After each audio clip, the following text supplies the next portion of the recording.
All right, let's see. Is it recording? I think it is. All right. Well, welcome everybody to the May 2025 meeting of the Colorado Hydrogen Network. You can see the agenda on the screen here. We've got an action-packed meeting, a couple of presentations, and one that I'm really enthused to kind of tell everybody about, and that is this continuation of the psychology of existential threats.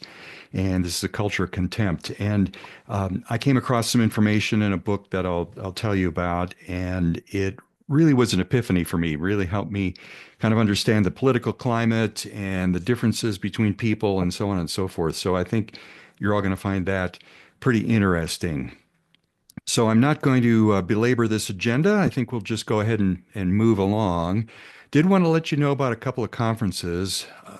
This Flying High is an organization that focuses on sustainable aviation fuels. And they're having an online event. It's from 9 to 1 on Zoom, so we can all join in. I think there was a $30 charge. I was happy to pay that to kind of support the work that they do. But make a note of that. And I'll mention this in upcoming meetings as well. But that it could be of interest to a lot of folks just to see what's happening in that space. Hydrogen Technology Expo North America. This is I down in guess her Houston. final is a D in world history. Sorry, I'm gonna mute everybody so we don't get. But absolutely, please feel free to interrupt and at any time in the meeting because I want to get comments. But just in case we've got any background noise or dogs barking or whatever, I've got everybody muted. Anyway, enough said on that. And then, if you are in the mood for a vacation to Germany, we've got this Hydrogen Technology Expo happening in Europe in October. All right. So, without further ado, I know Abe is on the line and ready to go. So, um, had dinner with Abe a few weeks back. I really enjoyed that, but thought I'd give him the opportunity to talk about what the company High Gear is doing. So, Abe, without further ado, I'm going to stop sharing and let you jump in.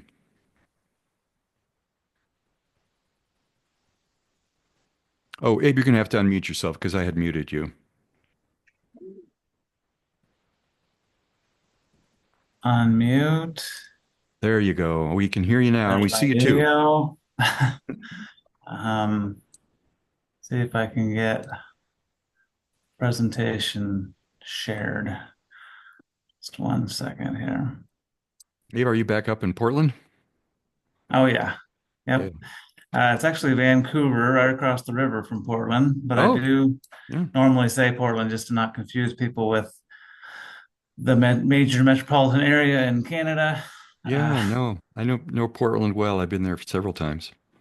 Or I mean, Vancouver. I'm sorry, and Portland too.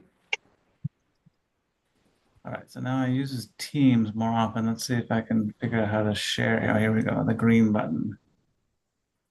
Um, I don't know if that's what I want to do. It should let you. Oh, I'm just trying to get my screens right, but okay. All right, it's starting to come through. Got it. And if you can go to full screen, that'd be good. Right. Oh, I think I need to swap screens. Is that right? Yeah, that was a little small. Um, How about that? there we go. Great. Okay. Well, thanks, Ryan, for letting me talk a little bit about this company I joined. Pretty interesting company, really. I spent several years at a electrolytic hydrogen developer here in Oregon, and I discovered it's just really hard to develop hydrogen on a 100 megawatt scale, for example. Hard to find all the green electrons that one might need to take advantage of some of the tax credits or deliver green hydrogen to the transit agencies, for example, that are asking for it. So I found this company, or they found me really in October, 8 months ago, and I've been pretty happy with them. They're a European-based company, and their core IP is really SMR, right? The old-fashioned way of making hydrogen. Um, And so, of course, we have a carbon problem, and we know that, and I'll get into some of that and some of the ways we get around that.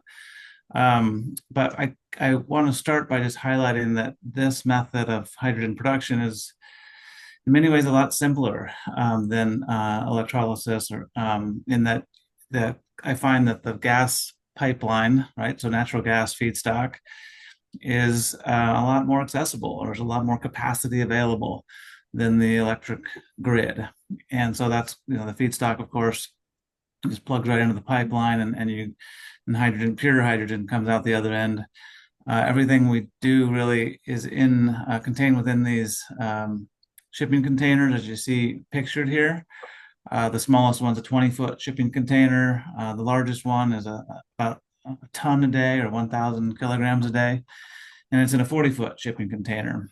So the idea being it's easier to deploy and commission. And my feeling is that at this stage of the game in the hydrogen economy, something small and easy to commission is that's where we're at, right? I think eventually we're going to need those 100 megawatt electrolyzers, but not just yet. So let's kind of lay in the framework, and feel free to jump in with any questions at any time. See if we can keep this a lively discussion. I think the next thing to highlight here is just that HiGear is a well-established company. I've been in this business long enough to know that there's so many hydrogen startup companies, and good for them, of course. I worked for several of them, but it's a hard row to hoe, right? And so I think that it's important to point out that there are companies that have been around for several decades, and this is one of them. Mostly in based in Europe, but they have been in the U.S. as well. Though most only recently under host. You see, I don't know, let me turn my laser pointer on, actually. I can figure out how to do that. That's this one. Yes. I'll take a minute just to point out that host is the parent company. And why that's interesting for me is that all my colleagues here in my office actually work for them, and they're an RNG OEM, so an equipment supplier for the RNG industry, renewable natural gas. And of course, that's a good start, right, for an SMR company that we would love to deploy the whole value chain, right, from renewable natural gas, starting with biomass, all the way to hydrogen, and using the natural gas pipeline system, as extensive as it is, to move renewable molecules. It's kind of a brilliant approach, in my humble opinion. I have, like I said, I've done a little bit of work with the grid, the electric grid, and electrolysis, and boy, that's a hard business to be in right now, right? Transmission being what it is, and difficult and congested. And I think the natural gas pipeline is less so, as I mentioned earlier.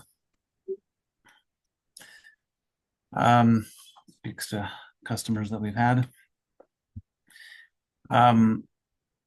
We also do electrolysis. I think every hydrogen company has to do electrolysis, and of course we would love to expand in that industry as well. But as I mentioned, we think it's hard to do.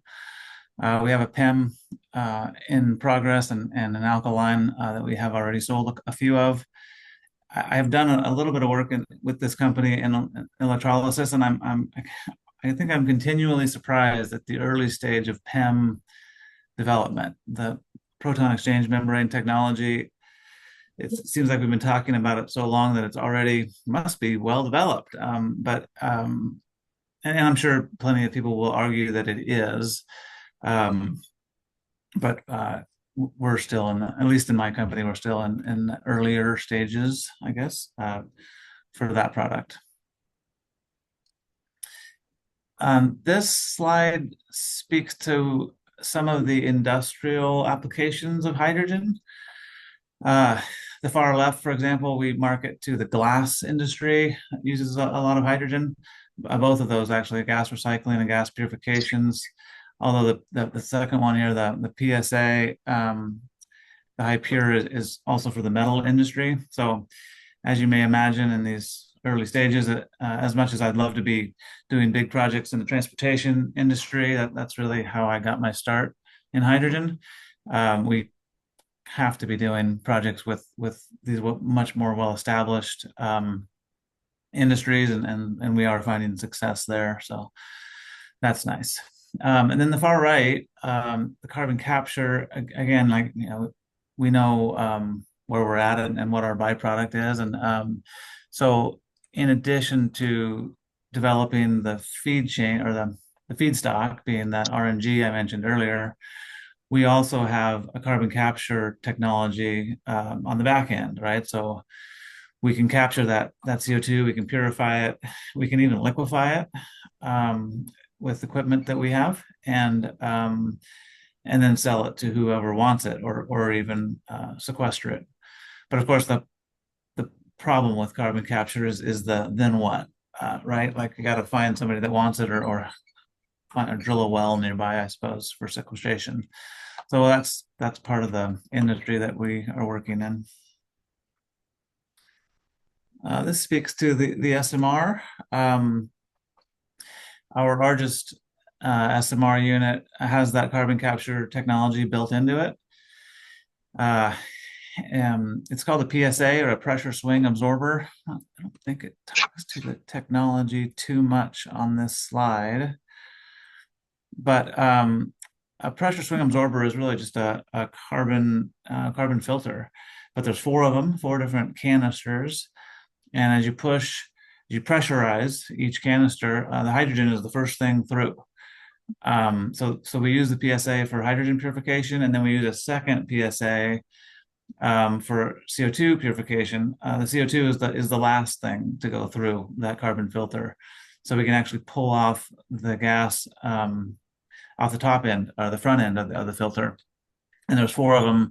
Again, we're swinging through each one of those to amount to a continuous flow. And I can maybe describe that a little better if there's questions on it. This is just a slide. I don't know how much detail I need to get into on this, but clearly trucking and bulk transport of hydrogen is expensive. It's so common in this country, you'd think it would be the most economic way. I would argue that it isn't, and that the making it on site is more economic, and that's just what this speaks to. This says 100 to 150 kilometers as the threshold. I'm sure we could debate about where that threshold is, but making it on site is our philosophy at High Gear. This speaks to some of the different feedstocks that we employ.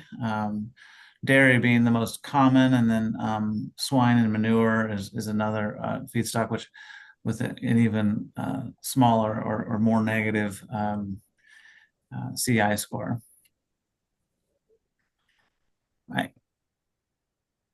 I think I may, I think I'll stop there and pull back and see if there's any conversation about the technology or the company. I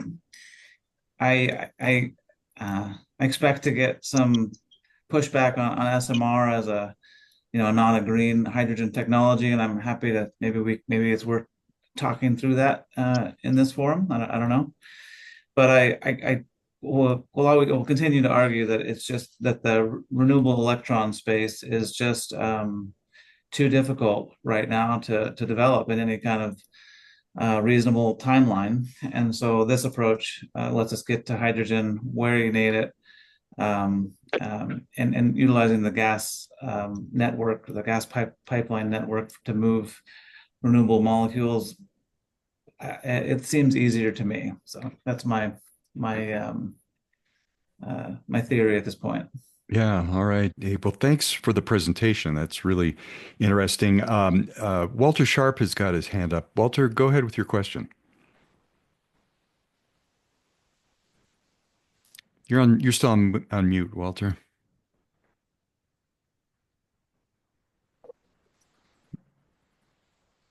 Let's see if I can unmute you.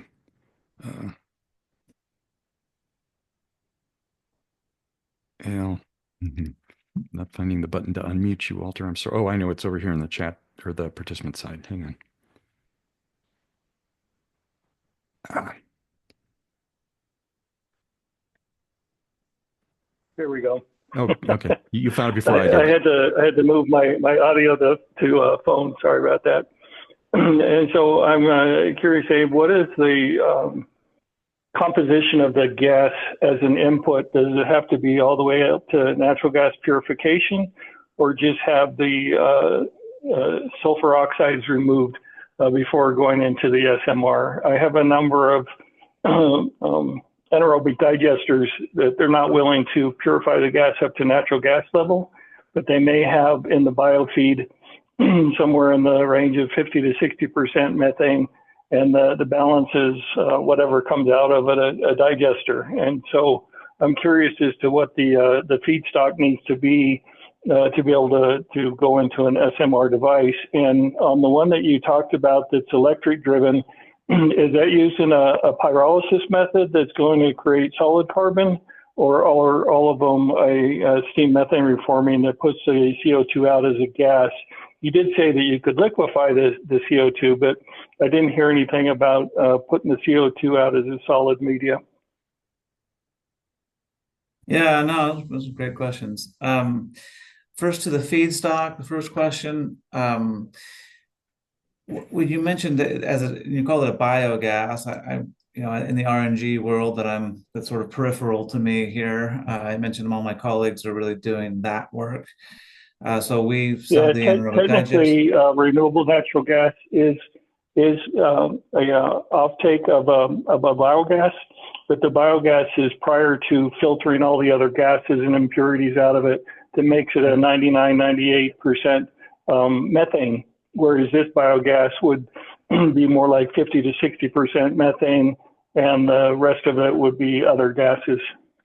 Right. No, I think I did understand that you're asking about biogas, so before it's refined, and I, I think I want to give two answers. One is that we have a desulfurization step in the SMR, so the sulfur we can take care of within the SMR, but there are plenty of other contaminants that make up biogas compared to biomethane or RNG, and we don't want all of them. So I say that we need to have a biogas upgrading plant to upgrade it to methane before it goes in the SMR.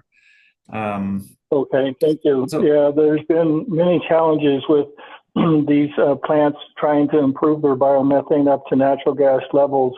I don't know what the reliability question is, but they've had challenges in a number of the RNG plants that were in existence in Colorado coming out of anaerobic digesters have been decommissioned because they've been non-functional. And so if you have ideas on how to purify that gas, that would be an important aspect for me as well. Well, that's what we do for a living. Most of our business is really RNG and biogas upgrading, and so there's a company, another sister company I didn't mention called Bright Renewables, and they're here in my office as well, and that's what they do is upgrading biogas to RNG. To be honest, I'm not familiar with all the ins and outs and pitfalls, but they're good at it, right? I mean, we upgraded enough to sell it into the pipeline. This question does come up, at least if I understand your question right. Why can't we just put the biogas straight into the reformer? And I think in some cases you can, like if it's mostly, let's say it's half methane, half CO2, that comes up sometimes, and that can go straight into the reformer. You just get an efficiency loss. The CO2 does not cause any trouble with the catalyst, but it just means you have to heat up that CO2 as well. It's a high heat reaction inside the reformer, and so and the CO2 just goes right through. There's no reaction that's happening there, so it's just a loss of efficiency because you're heating up more substance than you need to. So I think if I answered that well enough, I can move to your second question, which was I think it was about the electric reformer, which I didn't even speak to, but you must have picked it up from the slide, that our largest reformer is electric.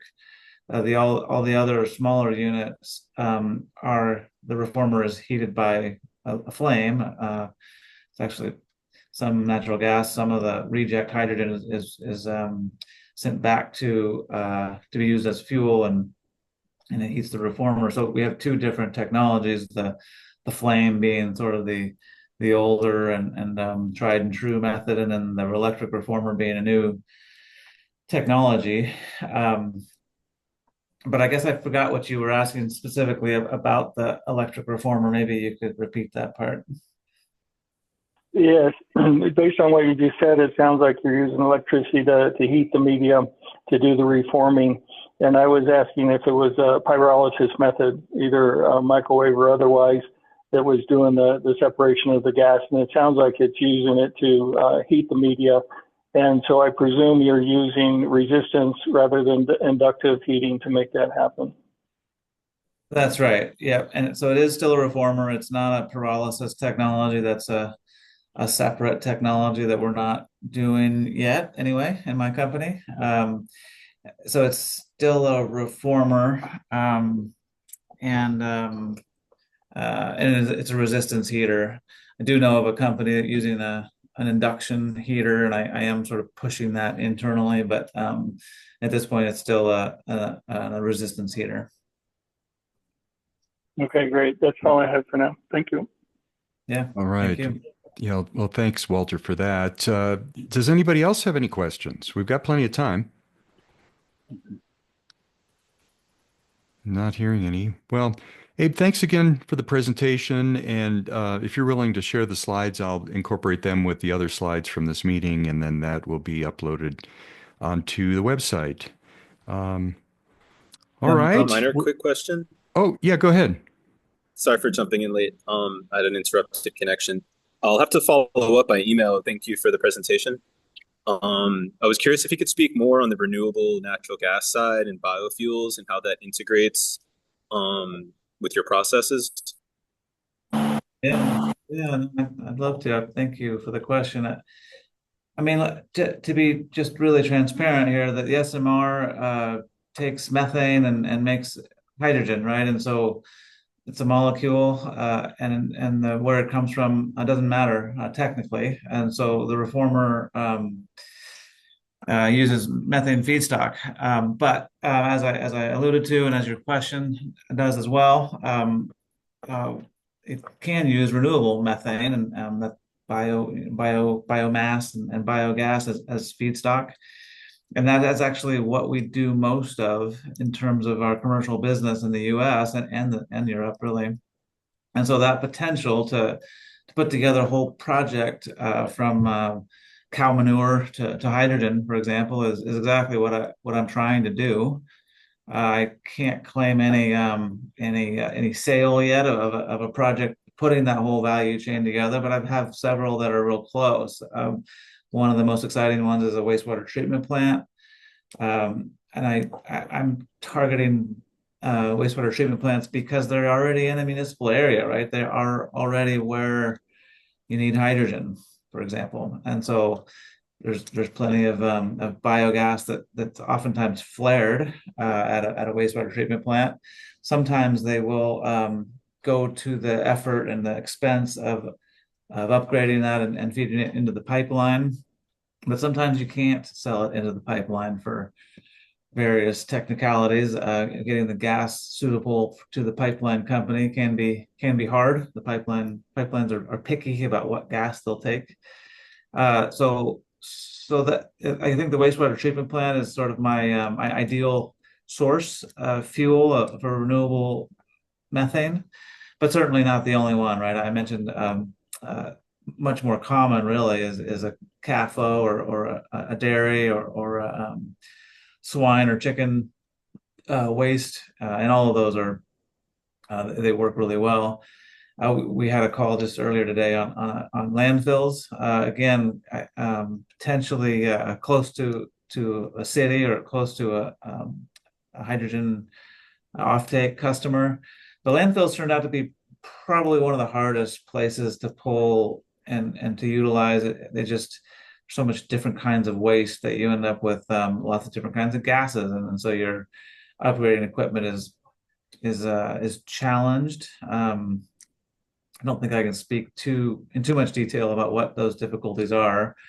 Aromatic hydrocarbons, I think. Uh, there was Yeah, another one. actually, Go I ahead. was formerly in combustion engineering, so I'm familiar with some of those contaminants and pollutants can really throw a wrench in everybody's plans. Yeah, right. Oh, halogenated hydrocarbons, I believe was the other group that I just learned about recently that causes problems with the upgrading. It can be done, and it is done, but it's a little bit harder. But another place that we'd love to put a project together again with all of those different pieces from biogas to hydrogen. Did that answer your question, Ross? Yeah, thank you thoroughly. I'll follow up with an email this week too. Oh yeah, please I have a bad do. connection right now. Sorry. Okay, well, thanks, Ross. Bill Leedy has his hand up. Bill, how are things up in Alaska? Still cool. We're in the grip of spring. Summer has not quite arrived yet. Can Well, you hear me? yeah, we can hear you, Bill. I had snow at Okay. my place here at 8,000 feet outside of Denver just a couple of days ago. So, All yeah, right. it's springtime in the Rockies, we say. Right. Well, I wanted to express great sympathy with Abraham's analysis that depending on grid electricity to make hydrogen at the scale at which profitability is possible is just not within our reach now. And therefore, as a former member of the advisory committee for the Pacific Northwest Hydrogen Hub, when they sent out an RFP about 4 months ago saying, we'd like to hear of any proposals out there for supplementary projects to add to the design of the Pacific Northwest Hydrogen Hub, because we know that a couple of the projects that we assumed for the full application have fallen away. So send us your ideas. So I sent them an idea. And then I talked to the president of the Pacific Northwest Hydrogen Association, Chris Green, and said, do you really want a full application on this idea? And he said, yes, we'd like to see that idea fleshed out. The concept is that north of Seattle, probably in the Cherry Point area, would be the ideal place to put a marine fuels plant producing multiple fuels. Could be green methanol or green or even clean ammonia. You can't use ammonia for the cruise ships. That's the big market because about 40 cruise ships leave Seattle and Vancouver, BC home ports for Southeast Alaska. Replacing that 200 million gallons of fossil fuel that they consume would be about 180,000 metric tons of hydrogen, high purity, clean hydrogen per 4.5 month season. The only way you can do that is if you have your captive electricity source on site. And the only way to do that I know of is via deep hot dry rock geothermal. And we're just beginning to get there. So that may be the hope in the long term for the hydrogen industry to reach profitability via scaling up, producing clean hydrogen from electricity, clean electricity. So watch how the Ever and the Fervo people are doing and see if they succeed. Fervo has a 400 megawatt plant under construction in Utah. We wish them well. Yeah, yeah. Thank you. Well, I'm with you, Bill. I really think there's going to be a huge surge in geothermal energy. I also think that geologic hydrogen is going to totally overcome electrolysis. And I've got some slides later in the meeting here to show the difference in cost on that and so forth. So, and this comes on the heels of two conferences that I attended here in Denver in early April, where the USGS did some presentations about geologic hydrogen, and there's other sources. So, Great. I, electrolysis may be dead, maybe except for special circumstances where you only have electricity and you need to have some hydrogen. But Mhm. I'm getting ahead of myself. So Yeah. thanks for your Thank comments, you. Bill, and and thanks for attending. You're a great supporter of the CHN. Thank you. All right, one more chance for maybe one more question if anybody's got anything. All right, otherwise, I'm going to jump back to our slides here. All right. So again, Abe, thank you.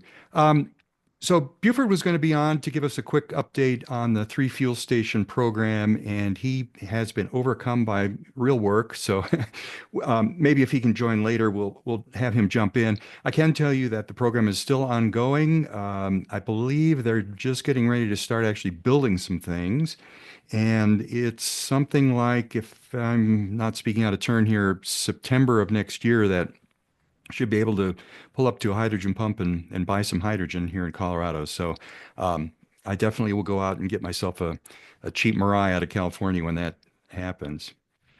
All right. So some of you will recall back in February, I talked about the psychology of existential threats. And wanted to continue that with a part two to talk about a concept of contempt. And I'll explain what that all means. But really, I'm going to talk about what the problem is that is kind of concerning all of this.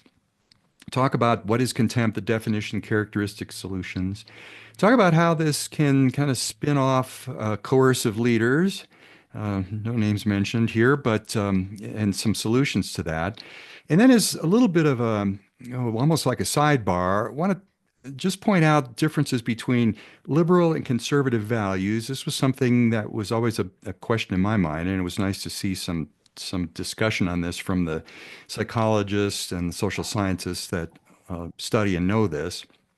And then I also want to just quickly, a couple slides, talk about the difference between nationalism versus patriotism. So, what does this have to do with hydrogen and the energy transition? Well, this atmosphere we have in our country right now and these issues are really derailing our efforts to decarbonize.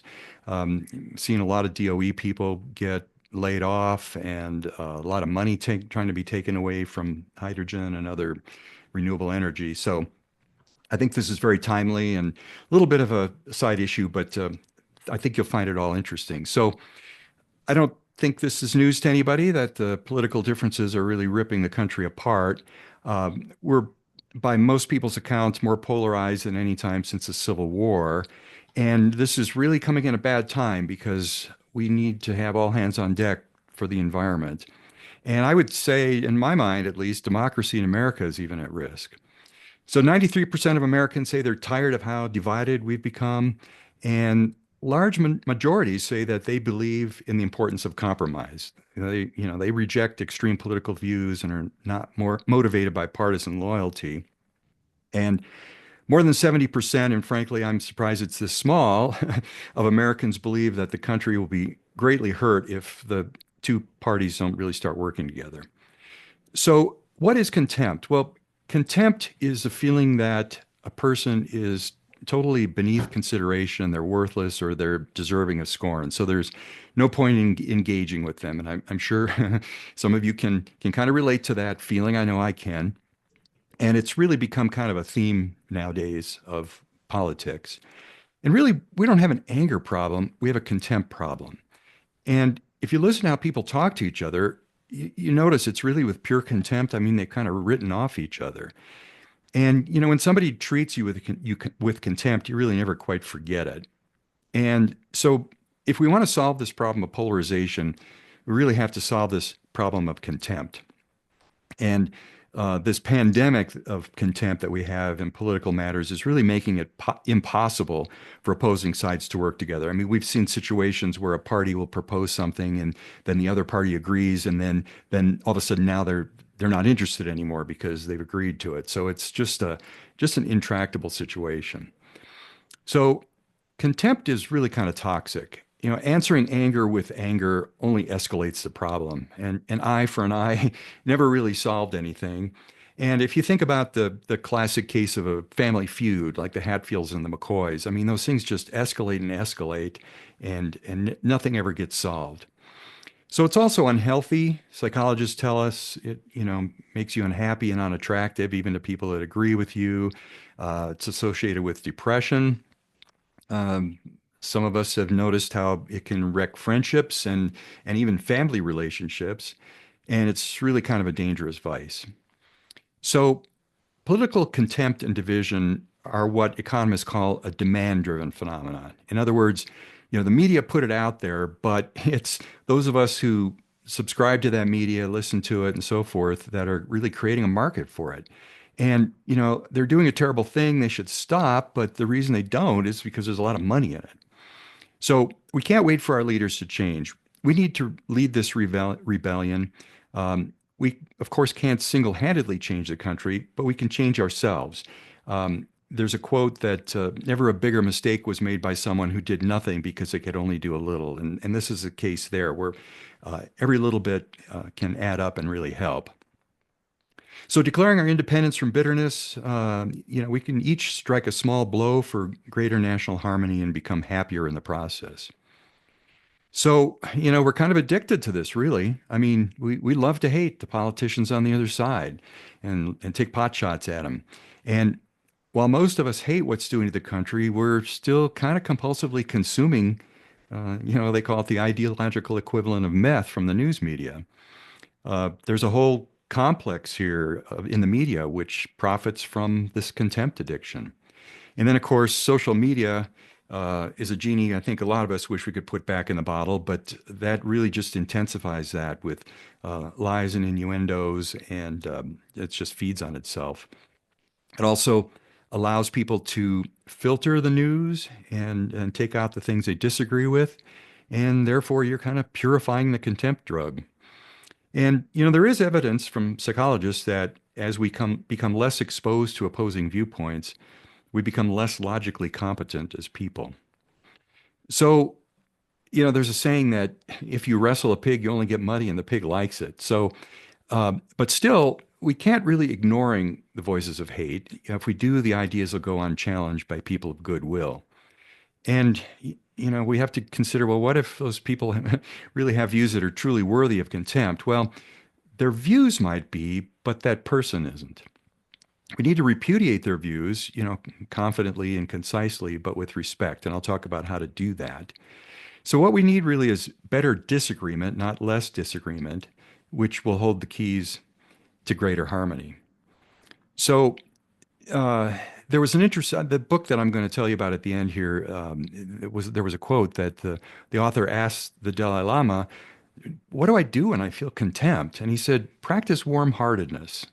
So what does that mean? Well, to do that is really world-changing. I mean, you can show true strength if the next time you hear contempt, you kind of answer with warm-heartedness. And your opportunity when you're treated with contempt is to at least change one heart, yours. Now, you may not be able to control the actions of others, but you can absolutely control your reaction. You can break the cycle of contempt, and there really is power in that. And you might say, well, there's millions of just horrible people out there who advocate ideas that we just can't tolerate. They deserve our contempt, not our love. And, we hear that from journalists and academics and politicians. But that's really the wrong way to handle it. And that contempt really is based on this mistaken assumption that there's no room for common ground. And really there can be. And so there's reason not to polarize with insults. So what are some of the solutions? Well, first of all, contempt is no match for love. And there's examples given in the book that show how powerful that can be with a soft answer. And those words can really change another person's heart and at least open a dialogue. Kindness, reconciliation, connection, not contempt and division are what we really desire. And unity doesn't necessarily mean agreement, but it means respectful disagreement. And of course, it's an aspiration. You'll never be 100% unified. And I'll talk to ideas about people that have their own facts and their minds are made up and things like that. But, this reminded me of this quote from the Bible: "A soft answer turneth away wrath." And I've known, quick story, I was up at Winter Park one time, and this guy was driving real weird in the parking lot, and I just kind of went around him, no big deal. And he got out of his car and he comes over and says, "Oh, what are you doing?" and everything. And I just gave him a real soft answer. I said, "Hey, peace, I thought you were going this way and you went that way.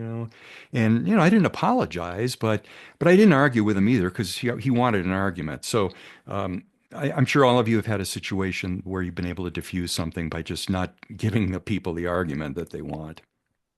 So what we can do, or what do we do to reject contempt and embrace love? Well, first of all, focus on other people's distress and focus on it empathetically. When people are upset about politics, listen to them and try to understand their point of view before you offer your own, and never listen only to rebut.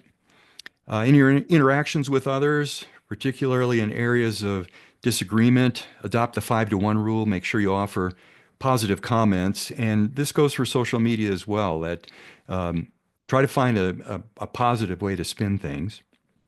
And remember, no contempt is ever justified. Even if in the heat of the moment you hate them, you think they deserve it, arguing with them is never really going to convince anyone that they're wrong.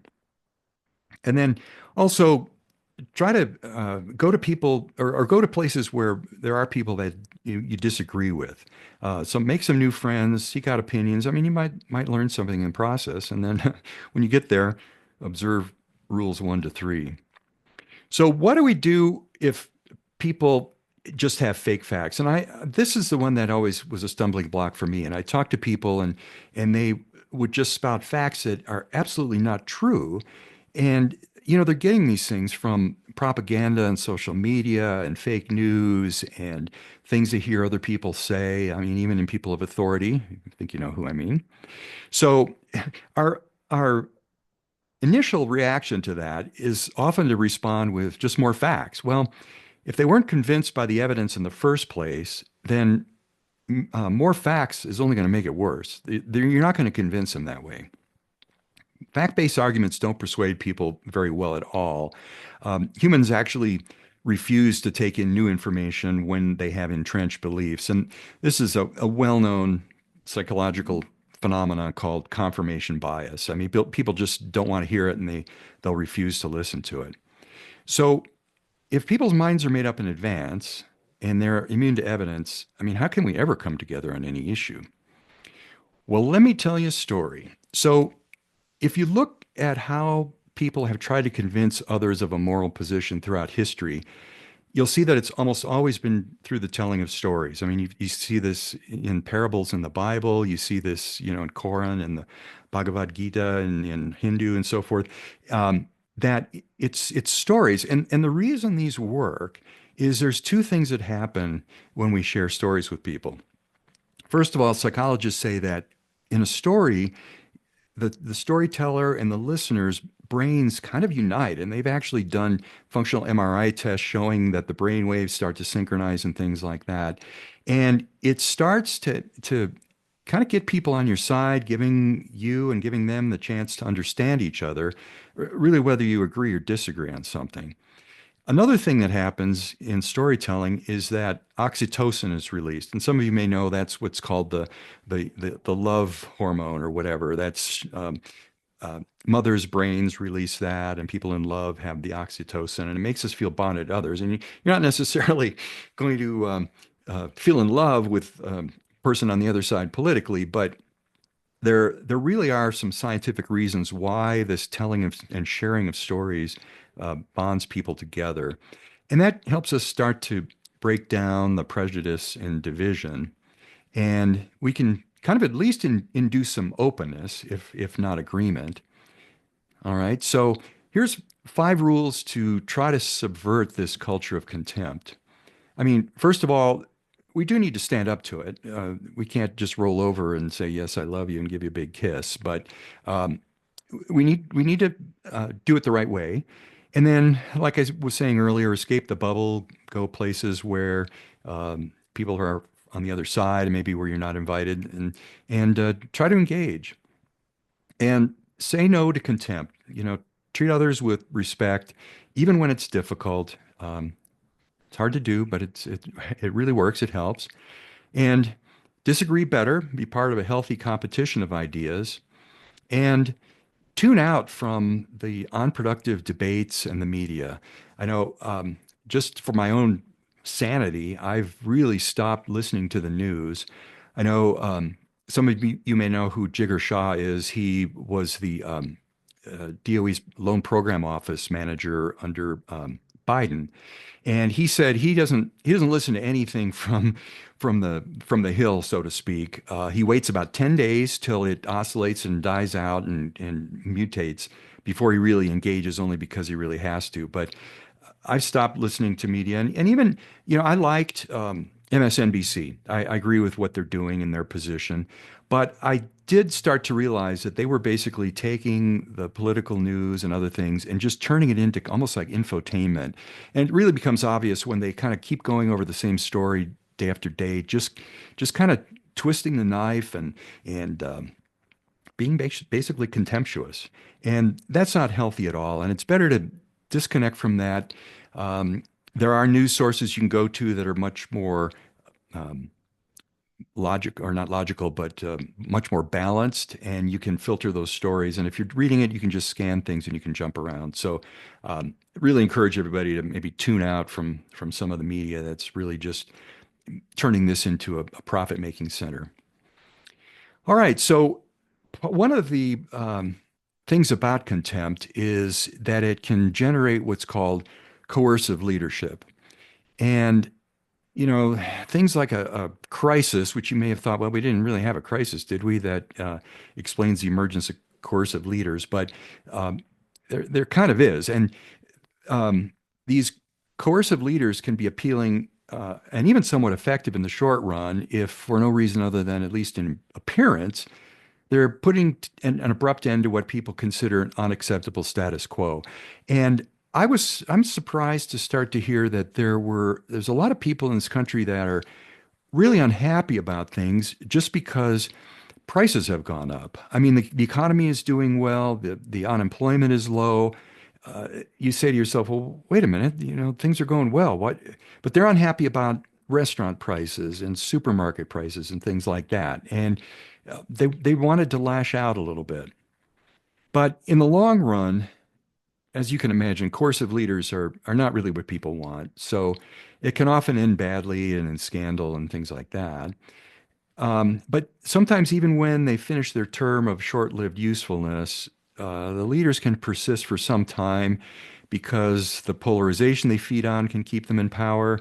They can hang on because nobody's willing to be the one who stands up to them. I'm sure, in case of a president, that yeah, you're going to have another presidential person, but you're going to have a lot of the people who work for a president who are just going to go along with it because it's, the book gave this example of an abusive drunk on the subway.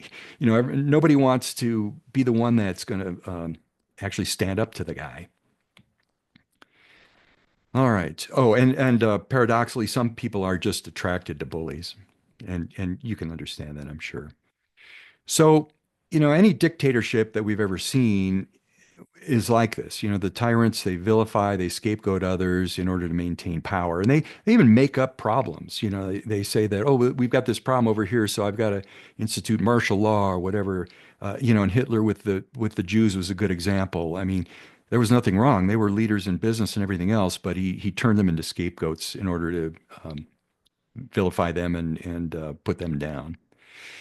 Coercive leaders, obviously, I don't think any of you would disagree with this. They create mediocrity. Their extreme top-down decision-making skills their decision-making kills new ideas and advice. And any responsibility for the common good of the enterprise evaporates because, people just have this attitude, I'm not going to help this guy. So what's the alternative? Well, it's authoritative leadership. So the answer is this really can work. And by the way, this is not authoritarian. That's something else altogether, but authoritative leadership. And I'll show you what that means. So what those leaders are is they're visionaries who set up a course and inspire every member to take responsibility for getting to the final destination. Although they promote their own overarching vision, they're not authoritarian. They don't suppress dissent. Instead, they grant people the freedom to disagree and solve problems on their own. The operational freedom granted by authoritative leaders promotes creativity and accountability and initiative that's really essential to success. And they inspire, of course, a can-do spirit and enthusiasm. But they're not peacemakers. They're not conflict averse. They just understand how to manage conflict in a way that's not destructive. So this is really what we need in politics today, and hopefully we can find a good, strong, authoritative leader, because that's what we need. So more of the comparisons here. Coercive leaders get angry on their own behalf. If somebody offends them, they get angry and lose control. Seen that. Authoritative leaders get angry on the behalf of others, especially those who have no voice, and that's called righteous anger. And within reason, it's good and it's noble. And in our politics today, the biggest threat we face is rejecting kindness, not in favor of righteous anger, but of contempt. So again, we have to make that change to not fall into that area of contempt, because it destroys unity and leads to permanent division. Now, in the long run, niceness and strength with occasional righteous anger are the right combination for effective authoritative leadership and the best way to win, because people are instinctively attracted to that. But it's going to take a strong personality. All right, so switching gears a little bit, I thought this was really interesting when I ran across this, because this is something that I've puzzled over for years as to the different sides of the aisle and how people view things, and really what the basis of that was. And really what it comes down to is that there's 5 innate moral values that exist among really all humans: fairness, compassion for others, respect for authority, loyalty to one's group, and some definition of morality. And we all believe in these types of fairness to some extent, but the proportions differ with respect to political ideology, which is something I didn't realize. So liberals tend to emphasize redistributive fairness, whereas conservatives put a greater emphasis on fairness by merit. And I'll talk to that in a little bit more here. So people on the left and right tend to emphasize different expressions of compassion. For example, liberals want to show compassion for people who are down and out by providing them with basic human needs like housing, food, and healthcare. I mean, that's our idea of welfare. Whereas conservatives, by contrast, tend to see compassion as helping them help themselves. In other words, they kind of have to earn it or deserve it through job training, wage subsidies, work requirements for welfare, and things like that. Now, I'm sure each of us feels like, well, one or the other of these is the better way to do it. But the point is that people divide in this way along these lines. So the places where the conservatives and liberals diverge radically is respect for authority. And there, I know there was an example where at one point Obama stopped wearing his American flag, and the people on the right thought that was just horrible, like that he was showing disrespect for the flag and things like that. And he was asked about that, and he said, well, no. And there was I forget the reason why he quit wearing it, but it wasn't some statement. Maybe another one is when national anthem was being played, and some of the football players wouldn't put their hand on their chest and things like that. And that liberals said, "Oh yeah, okay, whatever." But the people on the right just thought that was just an absolute disgrace. So loyalty to the group or tribe. I think people on the left tend to consider everybody as kind of equal, whereas I think folks on the right think, okay, there's us and there's them, kind of a thing. And then moral values, and here, if we think about abortion, to some people on the right, I mean, they'll die on that hill to get rid of abortion, whereas the folks on the left are a little bit more maybe pragmatic about it and so forth. So this really, I think, helps explain a lot. And so, here's the point: is conservatives place a really high importance on these 3 values, whereas for most liberals, they're not priorities. I mean, they each have liberals each have their own level of certainly respect for authority and some form of moral values, but it's just a lot different on each side of the aisle. So we need to kind of understand this in our communication with people. And the moral here is that in order to take on the culture of contempt and bring people together, focus arguments on the moral values we share rather than those that are only held by one part of the population. And be wary of leaders and the media who try to use these things against us to drive a wedge between us to just basically fuel contempt. All right, and now switching gears one more time, I'd like to point out we see a lot of flag waving and things in the country right now, and is that a lot of the people doing that think it's patriotism, and really maybe it's nationalism. So there's four differences. So somebody who's patriotic has a feeling and attachment and respect for the country and its people, but all the people.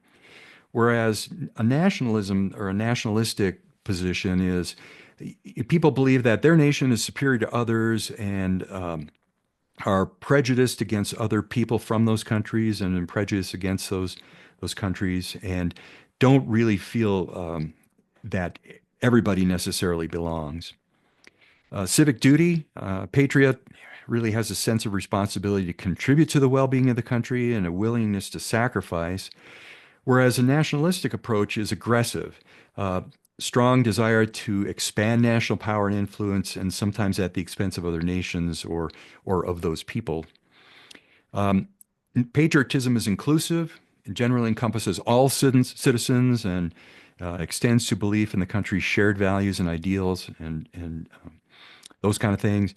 And nationalism is more exclusionary, often prioritizes the interests of the nation above others, potentially leading to rejection of other cultures and other ideologies. And patriotism really has a positive connotation, national unity, civic engagement, desire for a better future. Whereas nationalism is really more negative. It's associated with prejudice, intolerance, and even aggressive foreign policy. So I really think that keeping these last few ideas in mind, this as well as the moral issues and things really helps us understand, I think, folks on the other side. So this is the book that most of this was taken from. Some ideas were my own and some of the things I added. Highly encourage you to maybe pick it up and look at it. It gives examples and expounds a little bit more on some of the things I mentioned here. So I would like to pause at this point and see if anybody has questions or comments or anything. Does it make a lot of sense? No questions, comments? All right. Well, I'll keep moving on. We'll get back to talking about some real hydrogen here. All right. So I would think most of you probably heard that the company Hytera hit a pretty good vein or cell or whatever you want to call it of hydrogen in Kansas. And this was their first well. It's a little bit hard to see on this map, but there's this area here called the Nemaha Ridge, and I looked that up. They say it's pronounced Nemaha, kind of like Omaha. So a good way to remember that. They discovered hydrogen not very far down, not very deep.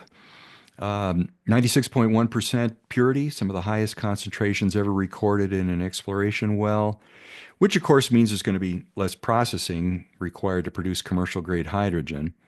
Had a little bit of CO2, tiny bit of methane, and they think there's going to possibly be some good helium down there as well.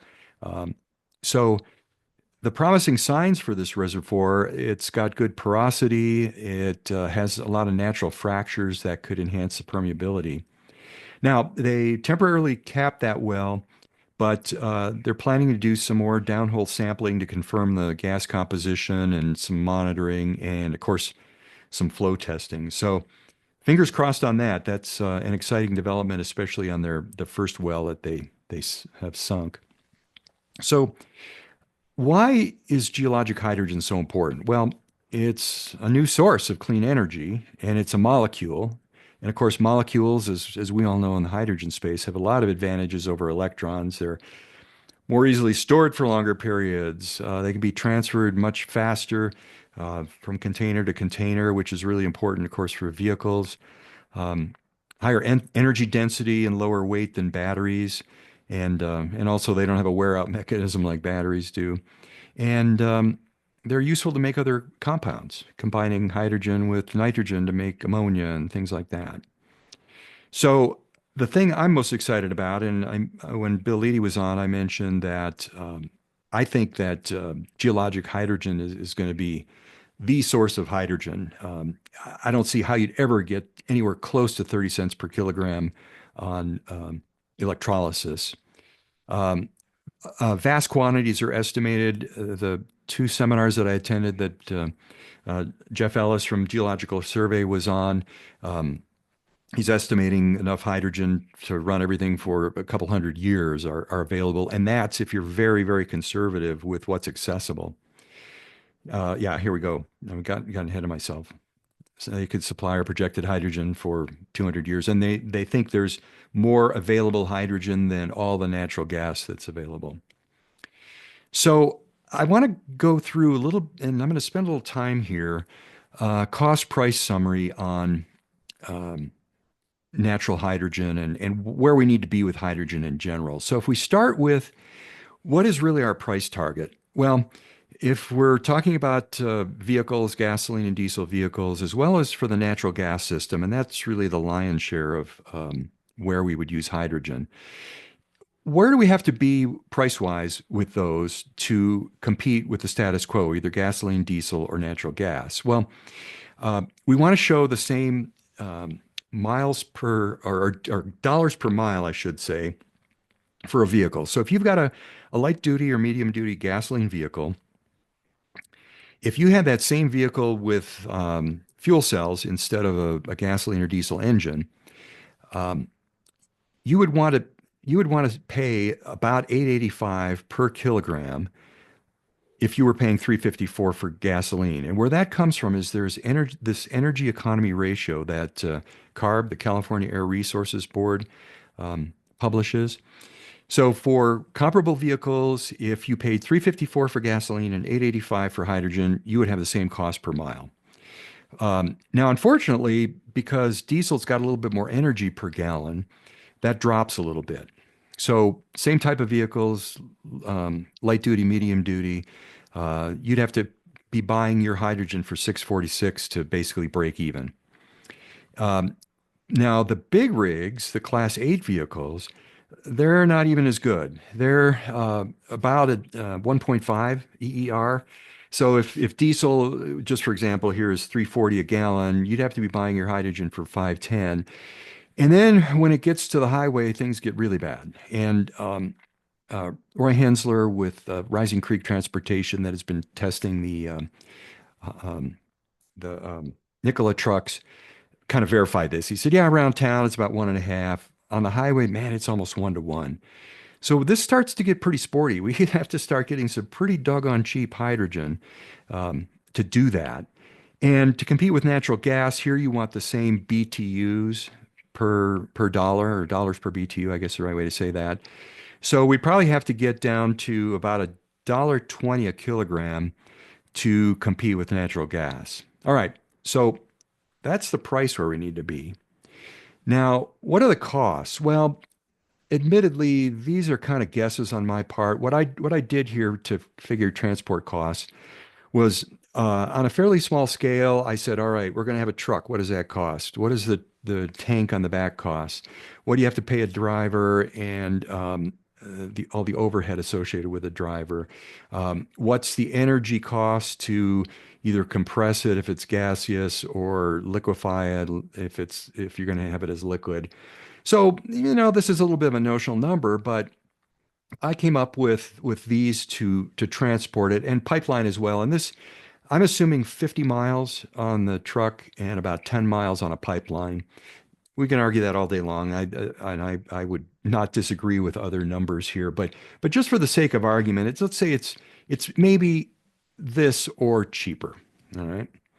So I'm assuming 30 cents a kilogram at the well. And where I'm getting that number is that Proton H2 up in Calgary has been saying they started out at 25 cents. They bumped it up to 30 cents a kilogram. And that's at fairly large scale. But I think that's a good number. I'm going to show you a minute what the natural hydrogen numbers are that the USGS is throwing out, or actually it's ARPA. And they're a little bit higher than this, but I think they're being conservative. And okay, so anyway, just to draw a line in the sand, let's say we're at the well getting 30 cents a kilogram, and it costs us to transport it. The delivered cost is this. All right, so how does this row compare to this column? So if we put together a cross-reference matrix here, where you see I've copied down the cost down here and the target price over here. Now I've checked the boxes where things compete. And so here's electrolysis. And this number we're pretty certain of. This is using very detailed analysis of XL's electric rates, which is about 425, 428 a kilogram to make hydrogen. And then I'm assuming that your operational, or I'm sorry, your CapEx cost for the all-in plant to go from electricity to hydrogen probably adds about another 450. So 425 and 450 gets you to the 875. So electrolysis works for light, medium duty gasoline vehicles. You could do that. That could work. Not a huge profit margin there, but that could happen. But when you start trying to make diesel, now you're going to have to go to some kind of geologic hydrogen that was 30 cents a kilogram to start with. And unfortunately, when we start getting up to the highway heavy duty guys, I don't know how the heck you get there. Now, maybe my numbers are high and some economies of scale, you can drive that down, but you see it's doggone close. And I think this is a little bit ironic that everybody's saying, oh, heavy duty transportation is the highest and best use for hydrogen. Well, yeah, but I don't know how you make the numbers work. So I think we got some work to do there. Now, here's a good some good news though, I guess I'll say, and that is for replacing natural gas for everything else. For if you wanted to use it for building heating, if you can get the pipelines to buildings, fine. But if you want to use it for glass and steel and cement making, I think you can do it. I think you can get there. Um, so at any rate, there's my 2 cents on cost price analysis, and this is why I say I don't think there's a big future for electrolysis unless it's a case where um, because of having to make the hydrogen on site, no way to either pipe it or truck it. I think it could make some sense, but so anyway, let me stop there. I've been doing all the talking. Does anybody have any thoughts or comments on this or questions?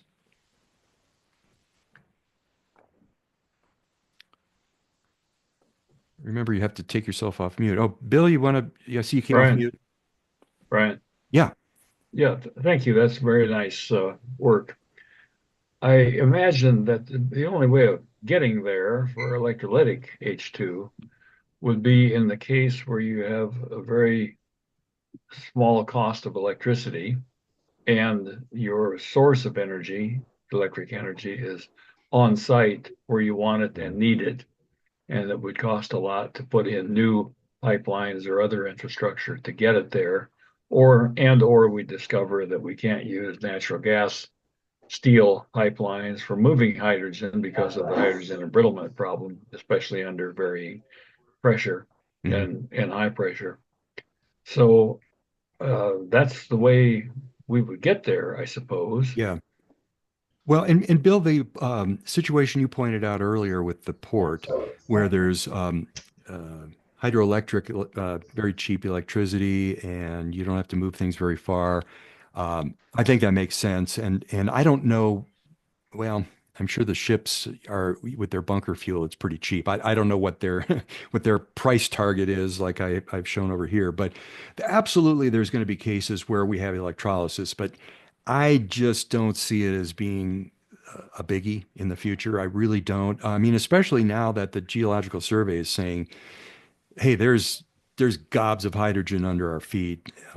We'll see if that proves out, but you know, The other way you might get there with electrolytic hydrogen is by pricing greenhouse gas emissions from the fossil fuels that we're Mhm. using to achieve some kind of parity there.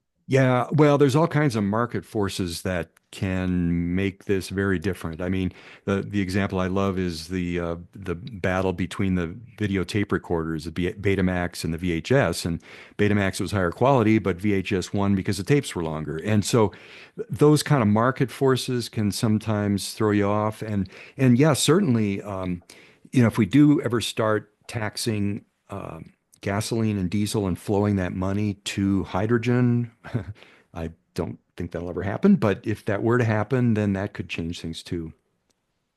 Sure. Thank you. Yeah. Uh, Abe, it looked like you went off mute. Did you have something?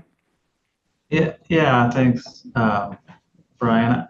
I wonder if you can talk us through that EER column and why that number approaches unity at the bottom there. I don't think I've seen that before. I don't understand why that's the case. Yeah, and that's a great question. So, really what this is like I say here, the ratio between the miles per kilogram and miles per gallon. So, assuming you have identical vehicles and you tear the gasoline engine out of one and put fuel cells in an electric motor, um, this is the effect. Now, I already mentioned that the reason that diesel is a little bit worse, excuse me, is because um, diesel has more energy per gallon than gasoline does. So when we're doing gallons and compared to kilograms, that's where that comes about. But as it turns out, and we saw this in the seminars at School of Mines in early April, um, hi- diesel vehicles, especially on the highway, are running almost constantly in the upper end of their power spectrum. I can't lay my hands on the graph real quick, but a fuel cell is very efficient at very low duty cycle kind of ranges. Like you think about your car. I mean, how often um, do you have your foot off the gas? You're kind of coasting a little bit and things like that. Well, a big 18-wheeler on the highway is just pushing a huge volume of air. They've got a lot of weight they're carrying. And so they're pedal to the metal almost all the time. And so, as it turns out, a fuel cell is less efficient up in those ranges. And that's really where that comes from. So, a little bit of a hand waving discussion, but I don't know, it gives you some idea maybe. I guess so. I guess that 60% efficiency, or maybe it's closer to 50% for a fuel cell, that's a maximum efficiency, and it really reduces down to something more like diesel at 40% during a likely duty cycle. Is that what you're Yeah, getting to? yeah. And I guess I'm not doing a very good job explaining it, but I'll have to dig out the graph that, and I've seen this several places, and that's really what makes the difference is just they're constantly just pedal to the metal with the big trucks. Well, I know that Daimler, Freightliner, same company, they were going after solid oxide fuel cells for their Class 8 trucks a few years ago. I don't know if they still are pursuing that effort, but of course that gets you up into the say 70 or 80% efficiency realm, and so that might be one answer to your problem there is better fuel cell tech. Yeah. Well, and this also explains why the all the big diesel manufacturers are proposing and in the process of building internal combustion engines that burn hydrogen. You'd think, oh, geez, there's all this loss of heat and everything, but as it turns out that at 100% load, an internal combustion engine burning hydrogen is actually can be in some cases, a lot of cases, more efficient than a fuel cell up in those high load ranges. And I can't tell you the physics and all that behind it, but I've seen plenty of people show those graphs and so forth. Yeah, I've been looking more into internal combustion engines as you point out. Most recently, though, at methanol as a hydrogen carrier, really, and so much easier to store, and you can feed it in just as you would pure hydrogen.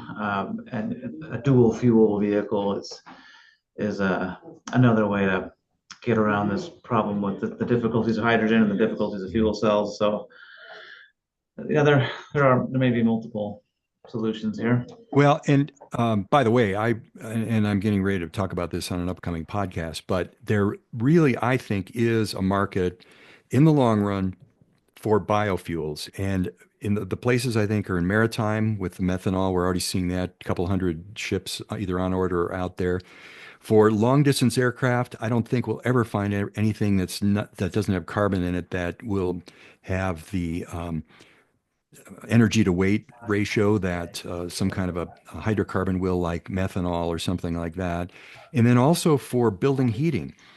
For existing buildings, how in the world are we going to replace billions, literally, of furnaces out there in all the homes and change those out to heat pumps? And there's all kinds of issues with heat pumps if you have hot water heat and those kind of things.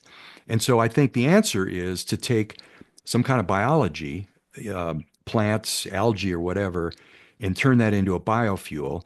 And so at least it's carbon neutral because the carbon came out of the atmosphere in the first place and then it's getting burned. But you could even make it a little carbon negative by saying, okay, if you're going to sell a gallon of methanol, we want you to sequester a tenth of a gallon of biocrude down some old oil well or whatever. It's almost like a liquid tax on that. So I think, time will tell how the markets all shake out. But anyway, Well, I like biofuels, and I think long term that could yeah. work. But in the short run, we have enough waste sources Mhm. to fill in for now. So Oh, we do. And, frankly, you're only going to grow algae where you've got big sources of water like an ocean available and pretty good sunshine. You're not going to do it in Alaska, where up where Bill is. So, at any rate, I just wanted to show these numbers because it really, I think, can lead our thinking as far as where some of this stuff's going to go. So I was reminded, I don't know how many of you remember the movie The Graduate. It's a few years back, but there was a line in there, plastics, my boy, plastics. And so my new buzzword is geohydrogen, my boy, geohydrogen. So that's supposed to be funny. Okay. All right. So this is what I've seen several times as far as, kind of projections. This one comes from ARPA-E, April 24th this year, of kind of like their little line in the sand of where they think some of the prices are. So you can see at 44 cents, at least at the lowest level for natural hydrogen. I'm not totally off in left field, and I think this is conservative. I think these could be a lot less once the technology really gets rolling. So I mentioned USGS has really been putting a lot of effort and put out a lot of information about um, natural hydrogen. And I found this map that it was a national map, but it shows for us here. I mean, this is the darkest color they've got. So apparently, we've got some real potential for natural hydrogen here. Albuquerque is at this intersection here, so they've got some good sources down there. Salt Lake City, maybe not quite as good, but certainly our brethren over on the western slope. I didn't see if anybody was on, but a lot of potential over here in the Grand Junction area and so forth. So um, stay tuned on this one. I really think this is going to become something really big in the future and probably, in my opinion, overtake electrolysis. well, Bill, could Yeah, I jump in there? I guess yeah, I like that. The map's interesting, and because my problem that I see with geologic hydrogen is just that it's centralized production, right? You don't have the hydrogen where you need it, so you get back to this bulk hydrogen transport problem. But maybe what you're saying is it's everywhere. It's yeah, under our feet. it is. It, And you yeah, I didn't show you the whole country, but it's with the exception of the very southeast, like Florida and so forth. Um, I'm trying from memory, and I'm thinking, there was something else. Maybe it was North Dakota or something that didn't have much, but this map just looks blotchy like this for almost the whole country. And you're absolutely right. We can't be transporting this stuff long distances, but um, something like this Interstate 25 might make a good corridor for putting some pipelines in. You don't have to worry. There's intersections and things that are a little bit of a problem, but maybe. building pipelines is hard, Brian. I know You it. I know know that. it. I know it. Well, I guess it depends how big. I keep seeing along the interstate they've been pulling red and yellow. It must be maybe inch and a half, 2 inch plastic pipe. And granted, that's just a simple plastic pipe, but they've been putting that in. And I think what it's for is all of the cameras along the highway and the radar detectors that are on there to tell you what the traffic speed is and that stuff. But, I mean, it's probably easier than going right through downtown Denver, you know, or downtown Boulder or something like that. But anyway, I guess we could speculate a lot on that. All right, we're coming up on the kind of near the end here. I wanted to show this one more time, and SARAD or SARAD Enterprise Partners or SEP has this transportation report. It's not real cheap. You'd have to be a pretty good sized company, I think, to afford this, but they are offering a discount code if anybody wants to tie into that. It's 453 pages, a lot of good information there. There is an executive summary. It was a long URL, so I shortened it. But if you wanted to take a look and see if you are interested, Walter's got his hand up. Go ahead, Walter. Yeah, it's back to the geologic hydrogen equation. What on that group that has the well, what do they do for licensing or leasing of the surface rights for the mineral rights owners down below? Because from what I understand, mineral rights is all inclusive, unless it's of course separated by coal or gravel or whatnot.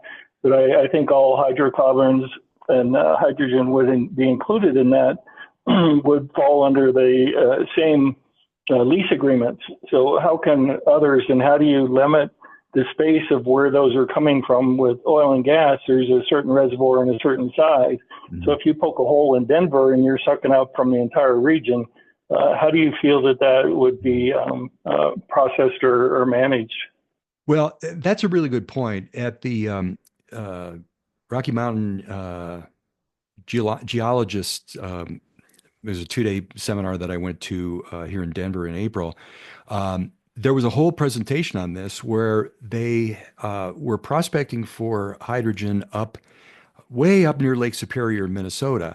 And so, of course, the state was saying, well, hang on a minute, you're drilling for something combustible.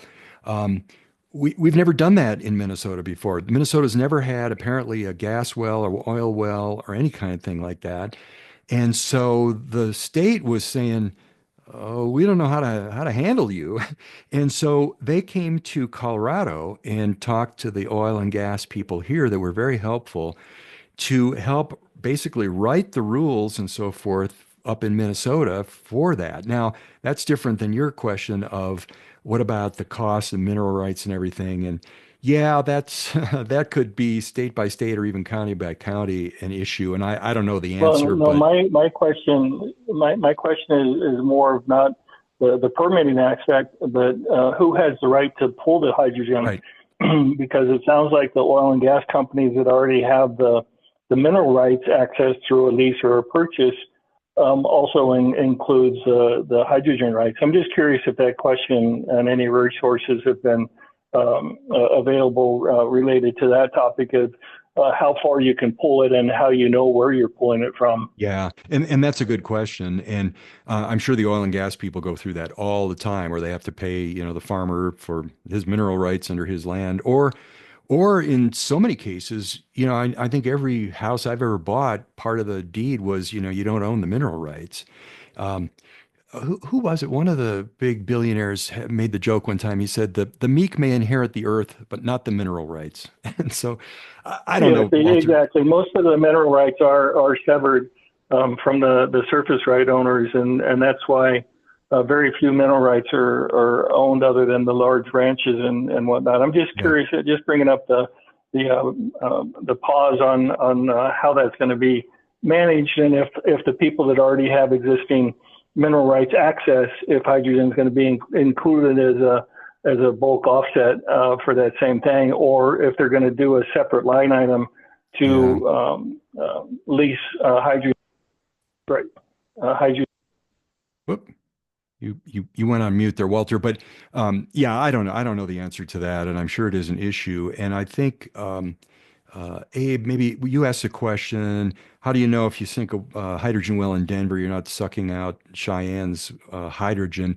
I don't think there's any implication that these blobs are reservoirs. I don't think that at all. I think this is many, many different reservoirs in here. But I don't know that even the Geological Survey knows. But I don't know. The oil and gas folks have it figured out somehow, and so I suppose they'll just take that knowledge and transfer it over um, to hydrogen.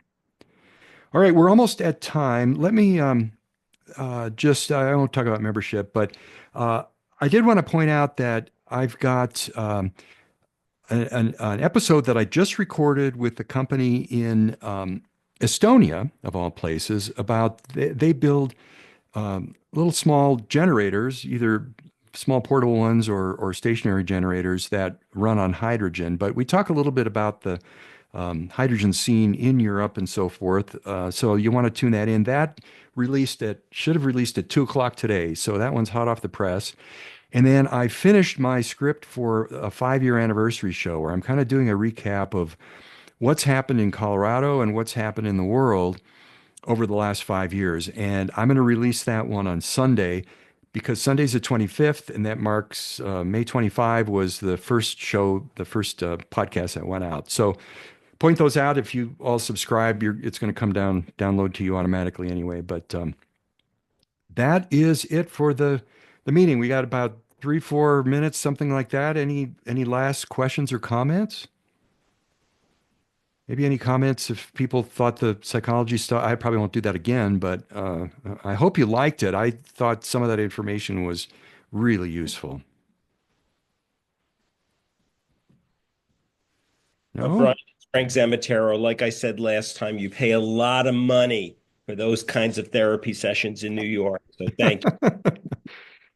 Well, we've got to do something. We're in a mess in this country, and I don't know how much we can spread this information, but maybe if enough people hear it and get it, things will start to happen. I don't know. We'll see. Good thinking. Thank you. Yeah, thanks, Frank, and thanks for being such a loyal participant, a stakeholder, I guess is the word I want. You bet. All right, still got a minute or two. Anybody else? Or is it Miller time? All right. Oh, I will add one more thing, and that is we're trying to put together a face-to-face meeting.